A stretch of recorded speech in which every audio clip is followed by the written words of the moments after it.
Hi Scorpio! Kamusta? Welcome back to Pinay Angel Tarot. This is your June kapalaran para sa mga Scorpio general love reading, kaya maaaring mag-resonate o hindi. Pero pag nag-resonate, comment nyo para alam ko. Kamusta kayo guys? So tingnan natin ang unang mga mensahe para kay Scorpio. Comment kayo para alam kong nanonood kayo. We have, oh my gosh, heartbreak. Heartbreak is part of the human experience. It will pass. Someone is cheating on you. Surprise. Romantic surprises are on the horizon. Be open to them. Okay. Sacrifice. Love may come with sacrifices. Evaluate what you're willing to give up. This is someone na binigay mo yung best mo sa taong yan. Pero, niloko ka niya.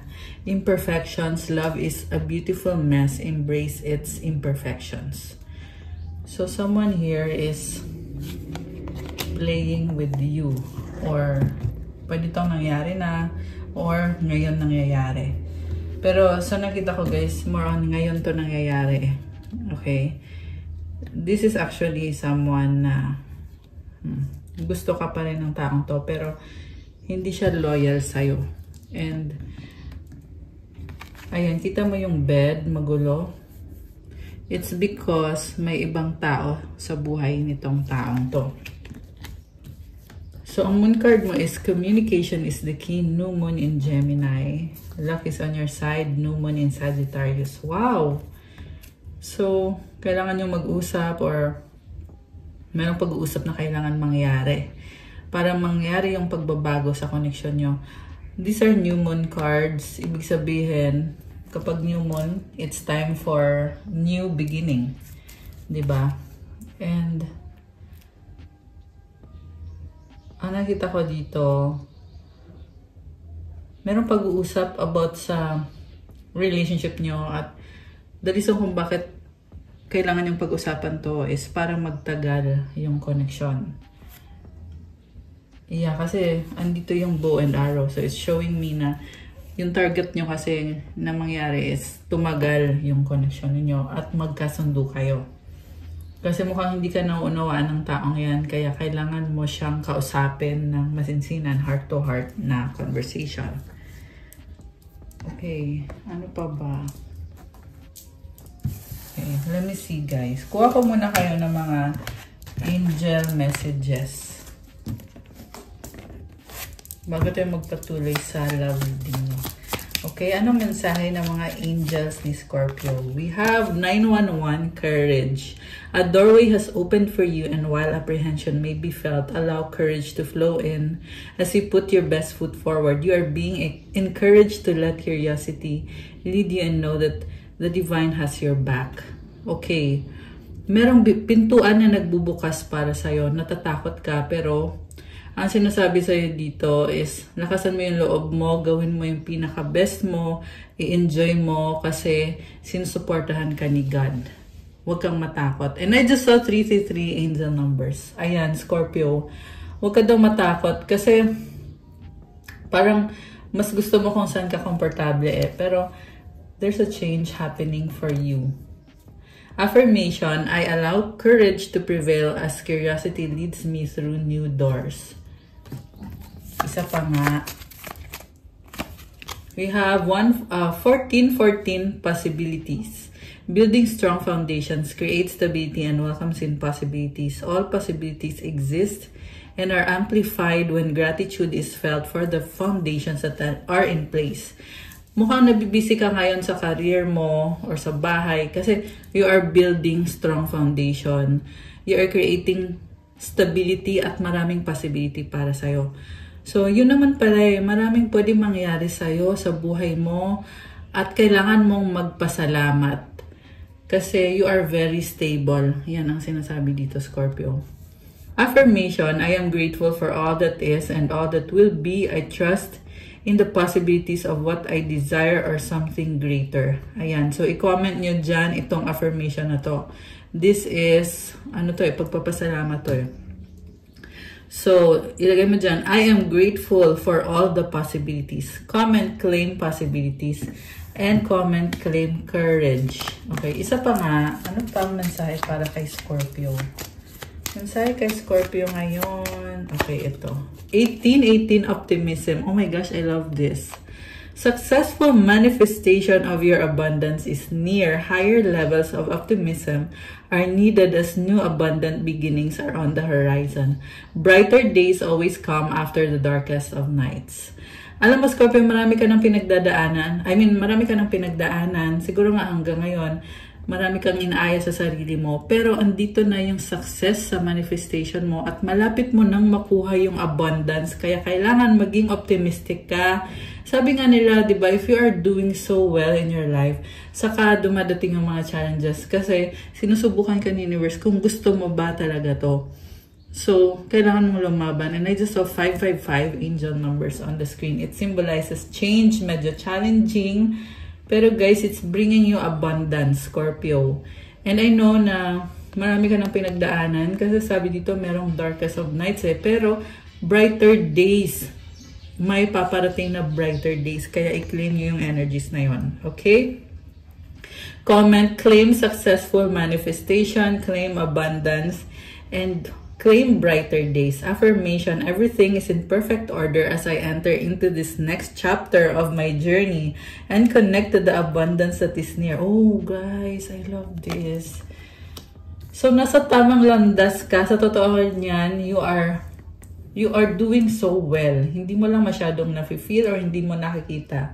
So, ang daming posibilidad para sa'yo. Oh my gosh. Kuha kita ng mga shadow work oracle. Ano bang shadow work ang kailangan gawin ni Scorpio ngayon? Or baka ginagawa mo natin, guys. Anong kailangan gawin ni Scorpio? You have unseen patterns. Change your thoughts. Change your life. Beliefs reprogramming. So, siguro may mga nakasanayan ka na kailangan mo nang baguhin kasi unseen patterns. Minsan, hindi mo napapansin na may pattern ka. And, 717 angel numbers on the screen now. And yung pattern na yon, hindi siya, or it's leading you to somewhere na hindi mo gusto. Kaya, kailangan mong mag-adjust. Okay? Isa pa. Making peace.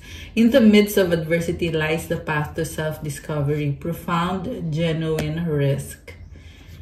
Okay, parang ang malalim nito ah. Actually, si Scorpio ay malalim din talaga. Very deep na sign si Scorpio. Kaya ganito yung mga nasasagap nating energies dito. By the way, Scorpio din ako, guys. Para lang aware kayo in case hindi nyo pa alam yon. Kaya nauunawaan ko kayo. Kasi Scorpio din ako. So anyway, sabi dito adversity, ibig sabihin merong pag-aaway, mukhang meron sinungaling sa paligid mo. At you are discovering yourself. Hindi mo pa gaanong kilala yung sarili mo. Although ngayon mas nakikilala mo na yung sarili mo. Pero it's a risk and also making peace. Ibig sabihin, kailangan mo din patawarin kung sino yung gumawa sa'yo ng panluloko or ng kasalanan. And at the same time, kilalanin mo yung sarili mo kasi na-improve mo yung sarili mo. Okay, one more for the Scorpios. Control issues, fear of losing power. Fear of losing power. Sorry, mali yung pronunciation ko kanina. Or false security leads to vulnerability. Release trust, empowerment. Okay, huwag kang matakot. Sabi ko nga sa'yo, you are strong, diba? Tapos meron dito, takot na mawalan ng power kasi gusto mo palagi may control ka. So, parang sinasabi sa'yo na hindi kailangan na palagi kang may control. I-release mo yung control para maging mas mas stronger ka pag ganun. Pag hindi mo kinokontrol. Huwag ka daw, ito nga kasi it leads to vulnerability. So, i-release mo yung control, magtiwala ka. So, yung trust na to kay God, syempre na kahit anong mangyayari, andyan siya, tumutulong siya sa'yo, hindi ka papabayaan. Medyo dagdagan mo pa yung confidence mo. Hindi lang sa sarili mo, but syempre kay God. And you have empowerment. Sabi sa'yo you are strong, you are empowered. Okay, so let go of control. Yan yung pinaka-mensahe dyan. Gusto ko pang kumuha pa ng message. Okay, we have self-sabotage, procrastination, negative self-talk, and fear of failure undermine your success. Overcoming resilience. So, ito na nga yun, Scorpio.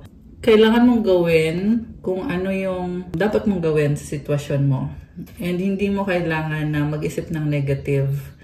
Kasi, andyan na yung success, papunta na, na-achieve mo na, nangyayari na.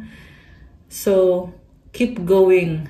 Magpatuloy ka lang. At, i-release mo yan lahat ng mga pag-iisip ng negative or yung mga gawain mo na hindi rin nakakatulong. Kailangan mo lang bitawan. I-let go mo lang. Overcoming, tsaka resilience. Pag sinabi kasi ng resilience, ibig sabihin you have to get up every time you fall. Diba? So, this is the last one. Self-reflection. Looking inward helps you to see what to improve to make better choices. Awareness, improvement. So, improve mo lang yung sarili mo. Maging aware ka sa kung ano pa yung parang may mali or parang may kulang at kailangan baguhin. Okay? Sa totoo lang, daming lumabas na cards and ngayon, it's showing me spirit awakening. Sit with your shadows. It's the way to enlightenment, intuition, spirituality. So, tinutulungan ka ng intuition mo kasi andyan yung mga guides mo, yung mga angels. Also, kailangan mong i-acknowledge yung presence ni God, ng mga angels mo, ng mga guides mo, para lalong lumakas yung pagtulong nila sa'yo. Lumakas yung intuition mo. Okay. So, tingnan natin from the tarot cards. Ano bang nangyayari sa love connection ni Scorpio? Tingnan natin, guys.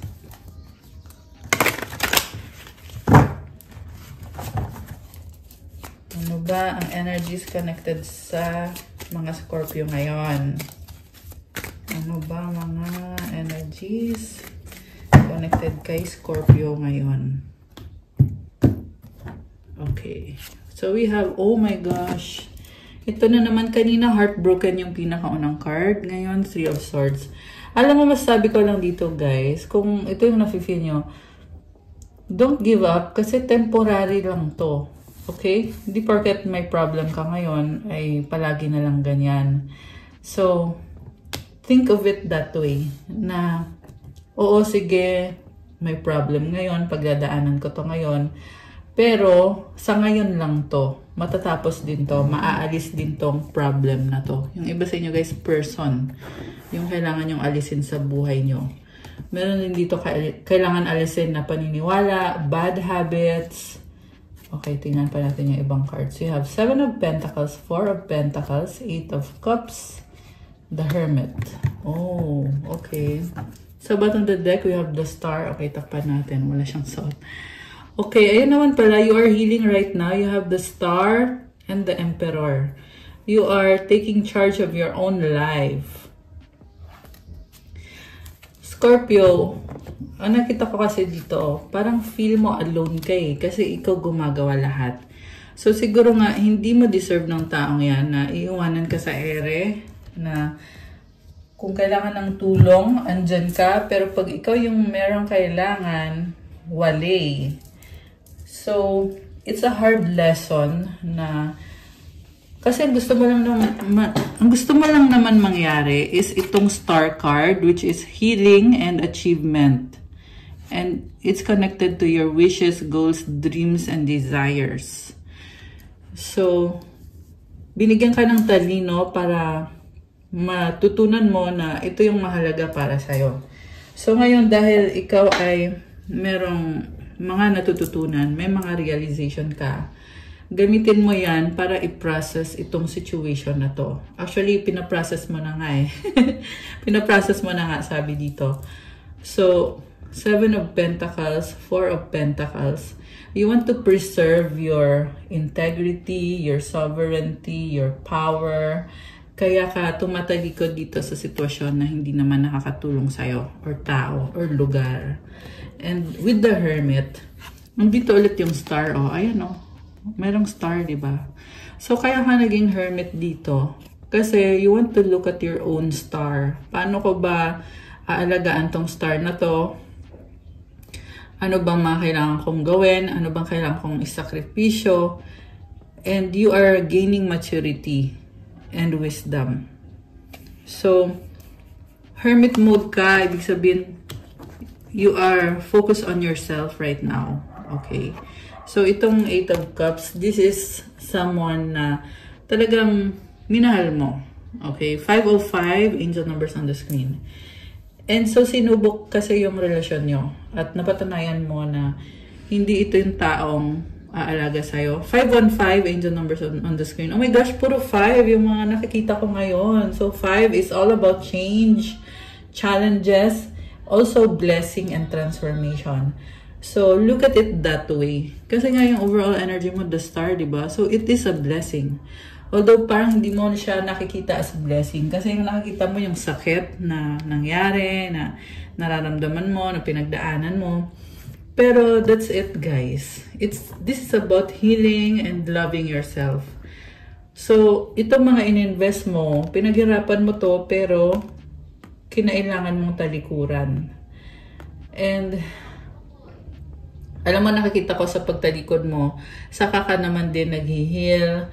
At you are gaining momentum towards what is best para sa'yo. At merong eclipse dito. So, the eclipse is showing also transformation and changes na kailangan mangyari na syempre, mahirap yung pagbabago. Pero, like I said, it's temporary. Actually, dapat mo ngang i-congratulate yung sarili mo kung bakit nangyayari ito ngayon. Kasi nililid ka sa tamang landas. Kasi pupunta ka dito sa star mo, which is, ito yung dream life mo, yung pangarap mo. So, be patient habang hindi pa totally nag-heal yung sakit na pinagdadaanan mo. And ang nakita ko din dito, merong person dito guys na sa totoo lang may iba siya ngayon, pero nakatingin pa rin sa'yo at ayaw ka pa rin bitawan nito. Yung nga lang, very manipulative at yung parang umaasa talaga. So, wait, ano bang inaasahan nitong taong to? Ayaw niya kasi mapunta ka sa iba. So, inisip niya, sayang ka pag napunta ka sa iba, hindi kita bibitawan. So, mas lalo mo ngayon kailangan bitawan tong taong to. Diba? Ganun yun, guys. Mas lalo mo siyang kailangan bitawan kasi ayaw na ayaw kanyang bitawan. Takot na mawala ka sa buhay niya. So also, baka may kadikang air sign, Gemini, Libra, Aquarius, Earth sign, Capricorn, Taurus, Virgo, Aquarius, Virgo, although this can be any sign. Malakas din ang water sign, Cancer, Pisces, Scorpio. Okay, so tingnan pa natin ano ba ang ganap. Okay, nalaglag to. So we have the Lovers, the Tower, the Sun. Okay, grabe oh. So, niloko ka, nahuli mo, natuklasan mo, naliwanagan ka. Yung iba sa inyo guys, matagal kang niloko talaga nito, taon, as in. At the reason kung bakit ka naniwala in the first place, takpan natin kasi walang sote. In the first place, kaya ka minahal mo tong taon to at pinaniwalaan mo siya kasi nare-recognize mo yung soul connection ninyo, soulmate or twin flame. Pero hindi porket soulmate mo siya ay magtitiis ka or isasakripisyo mo yung sarili mong happiness. Hindi ganun yun. Kailangan maging realistic ka rin. Ano ba yung realidad? May pagmamahal bang binibigay sa'yo tong taong to? May panahon ba siya sa'yo? Kinakausap ka ba niya? Kasi ito, naliliwanagan ka with this Sun card. Yung iba sa inyo guys, meron ditong spell work para sirain yung connection nyo. At yung gumagawa nito ay naiinggit sa'yo. Nagsustok sa'yo dahil sa inggit. So, ewan ko kung ano pa yung ibang motive nito. Okay. Mukhang gusto niya mapunta ka sa kanya. Kaya, pilit, pinaghihiwalay kayo nitong taong to. And, naliliwanagan ka.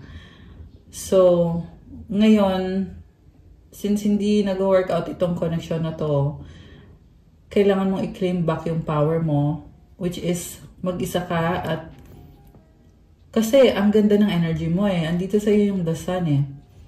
So, ibig sabihin, what I mean by mag-isa is, you have to break up. Ayun yung sinasabi ko. Hindi ko sinasabi na bawal kang makipag-jowa. Hindi, what I'm saying is you have to break up with the person na hindi maganda yung influence sa buhay mo, or this is the person na trying to steal your light. So you have to release that person. Okay? Siyempre kasama na itong taong to na niloloko ka or niloko ka. At yung taong isa pa na tinatry, they're trying to sabotage the connection. So you have to let go of those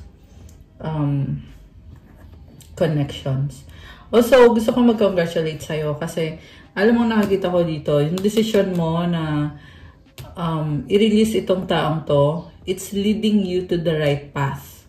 Kasi nangyari itong tower, which is hindi madali. Siyempre, minahal mo yung tao, nagmahalan kayo, di ba? Kaya nga ito, the lovers, di ba? Nagmahalan kayo, pero kailangan magtapos. Kaya ito yung tower. So, ngayon, habang nangyayari itong pagtatapos or transformation, ito na ngayon yung positivity. So, it's a blessing in disguise, kung tutuusin. Okay, oh my gosh, ano to? Nag-flip. Tumalon. So, 10 of Wands, pero actually nag-reverse siya eh. So, you are releasing the burden. Okay? Or yun yung dapat mong gawin. Okay? May iba kasi dito na hindi nyo pa na-let go. Kaya sinasabi, release the burden. Samantalang yung iba naman, you are doing it already. Okay. Page of Pentacles, King of Cups. Oh, bakit ganito? Nagsastock pa rin sa itong taong to. Medyo malungkot. Hindi lang medyo. Sobrang lungkot. Controlling nga lang to, guys. So, inisip niya, ano ba yung mga mali ko? Alam naman niya hindi siya perfect, pero hindi din naman niya tinatama yung pagkakamali niya sa'yo. I'm also seeing someone na two-faced. Yung papakita niya sa'yo ay mahal ka niya, mabait siya, pero behind your back, they're doing things na really hurt you. They're stabbing you in the back. So, wag na lang, di ba? Anong dahilan kung bakit niya ginagawa yon? Ang dahilan is dahil gusto niya siya yung may control, pero unhealthy yung ano niya eh, yung mindset niya eh. Kasi kung nagmamahalan kayo, hindi niyo kailangan ng someone na magko-control, or hindi kailangan na kontrolin ang isa't isa, di ba? Hindi naman ganun yung love eh. So, yeah, mali. At pinapakita sa'yo yan para ma-recognize mo kung anong ginagawa nitong taong to. Hindi kasi siya nag-heal eh, kaya siya gumagawa ng mga kung ano-ano. Kaya niya nagagawa sa'yo kung ano yung ginagawa niya. Kahit sa totoo lang, hindi mo naman deserve ng ganyan. Kasi ikaw nga yung person na nagdadala ng blessing sa buhay nitong taong to. Okay, tinatakpan ko yung cards kasi yung image kasi dito sa tarot is walang suot. So, kailangan ko siyang takpan. Okay, anyway. So, oh my gosh. Ang daming cards na lumabas. So, we have Justice, Death, Five of Pentacles, the World, and the Hangman. Wow. So, you are strong kahit na nag-struggle ka dito, nasaktan ka, naiwan ka, pero nagkaroon ng pagtatapos with the World and the Hangman. So, ngayon, yung ginagawa mo na lang ngayon, sa totoo lang, tumitingin ka na lang sa ibang angulo. Kumbaga, okay ka na eh. Yan ang nakikita ko dito sa reading na to. Yan yung nasagap natin na naka-let go ka na eh. May sakit pa rin dito, guys. Pero, habang tumatagal, habang lalong nagsasara yung pintuan connected sa taong yan, lalong ka ding naghihilom or lalong gumagaling yung mga wounds na nagkaroon ka. And remember, yung pinakaunang card dito is Justice. Ano bang kahulugan ng Justice? It means you are strong, you are balanced, and alam mo kung paano ipaglaban yung sarili mo. I love it for you. Okay, so ngayon, parang you are just trying to look back, ano ba yung mga nangyari. Ganun na lang. Grabe. You are over. We have Queen of Swords at the bottom of the deck. Ayan, tapos ka na. Parang sinasabi mo dito na you learned a hard lesson. Judgment. Four of Cups. Siguro nga, nag-usap kayo or may sinabi ka dito na tungkol sa feelings mo na hindi ka masaya sa mga ginawa nitong taong to. And nahihirapan ka sa taong yan. So, ang advice ko lang sa'yo guys, kasi andito yung si Queen of Cups, the 5 of Swords and the 8 of Swords. Ang advice ko lang sa'yo, Scorpio, sa ngayon is you learn to acknowledge yourself and focus more on yourself. Forgive the persons involved and enjoy your life. Kasi mas ma-enjoy mo yung positive energy that way. Hindi mo na kailangan mainis. Kasi meron dito naiinis. So, kailangan mong alisin yung feeling na yon kasi kailangan mo mag-focus sa sarili mo. Okay? And, ayan. Medyo na-trauma ka sa ginawa nitong taong to. Kaya ganun. Kaya, naunawaan ko naman kung bakit hindi mo maiwasan makaramdam na talagang medyo may trust issue ka sa ngayon. Okay? So, kasi sa nakita ko, merong person na deserving ng love mo. Pero makakapasok yan kung kailan ready ka na. Okay? You have the Empress here. So, ayan, focus lang sa sarili. And yung pain na nararamdaman mo, you are processing it along the way. Ayan. Grabe, ang lalim naman ng reading. Grabe! So, kuha tayo ng mga oracle cards. Tingnan natin yung mga energies pa dito. For Scorpio. Oh my gosh, sex with you ang sabi. Uy, okay. What is the truth? Teka, ang intense Lalaglagan yung mga cards. It hurts so much. So, this is someone still attracted sa'yo. At siya ngayon yung nasasaktan. I can't do this right now. I don't know where to start. I am the man. So, may curiosity siya no? Curious siya sa'yo. Ibang-iba ka sa paningin niya. Kaya gusto ka niya, pero wala siyang lakas ng loob. Gusto niya may control, pero wala siyang lakas ng loob na mahalin ka. Ayun, pero sobra siyang attracted sa'yo. Yeah, kasi dito yung I am the man. This is someone na trying really hard to control the situation, the relationship. Pero I don't know where to start. Di niya alam paano gawin ng tama. Naapakan yung ego niya. Drugs and alcohol. So, hindi siya nag-heal. May mga addictions na kailangan alisin sa sistema. Okay, teka, may tumala. Nagulat ako. Ay, hindi niya nakita sa screen kasi dito ako nagsha-shuffle eh. Pero tumalon tong card na to. You've triggered me. So, ito na kasi hindi siya nag-heal, na-trigger mo siya. Dahil na-trigger mo siya, umiiwas siya. Why is it that you love me? Okay, actually nakita ko na to pero hindi ko tinanggal. Ngayon, lumabas pa rin. So, the reason kung bakit siya natitrigger kasi hindi siya nag-heal at ayaw niyang mag-heal. Kasi, hindi niya ma-admit sa sarili niya yung mga weakness niya. Yun talaga yun. Tsaka pride talaga to. Tsaka ego. So, yun yung dahilan kung bakit hindi kayo nag-workout. Masyadong ma-pride itong taong kadil mo. Which is, sa totoo lang, ayaw ni God ng ganon. Yeah. So, sana nga mag-heal na din itong taong to. Diba? Also, nag-iisip siya, bakit ba mahal ako ni Scorpio? Kasi nga, hindi niya ramdam yung value niya. Hindi niya ina-acknowledge or hindi niya alam na capable siya, strong siya, mababa yung tingin niya sa sarili niya. Life without you is hopeless, dark, and depressing. I miss your light. So, ibig sabihin, ginagamit ka nito kasi marami siyang addiction. Dahil sa mga addiction niya, kailangan niya ng liwanag, yung energy na mag-heal sa kanya. At sa yun niya nakuha yun.